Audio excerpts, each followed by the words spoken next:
یہ کہانی ہے ایک ایسی قوم کی جو پہاڑوں کو تراش کر اپنے گھر بناتی تھی، طاقتور، دولت مند مگر دل کے سخت۔ یہ ہے قوم سمود کی کہانی، جو غرور میں ڈوب گئی اور اپنے نبی کی بات نہ مانی، یہاں تک کہ اللہ کا عذاب ان پر نازل ہوا۔ ایک وقت تھا جب قوم سمود عرب کی سب سے مضبوط قوم سمجھی جاتی تھی۔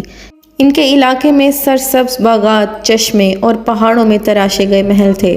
لوگ کہتے تھے ہماری طاقت سے بڑا کوئی نہیں، ہم پہاڑوں کو چیر کر محل بنا لیتے ہیں، مگر ان کے دل میں شکر کی جگہ غرور آ گیا، وہ اپنے خالق کو بھول چکے تھے۔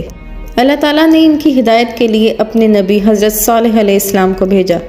صالح علیہ السلام نے کہا، اے میری قوم، اللہ کی عبادت کرو، اس کے سوا تمہارا کوئی معبود نہیں۔ لوگ حیران ہوئے، صالح یہ تو ہمارا ہی ایک نوجوان تھا، اب کہتا ہے کہ نبی بن گیا ہوں۔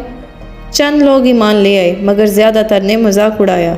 ایک دن سرداروں نے صالح علیہ السلام سے کہا، اگر تم سچے نبی ہو تو پہاڑ سے ایک زندہ اونٹنی نکالو، بڑی، خوبصورت اور حاملہ۔ حضرت صالح علیہ السلام نے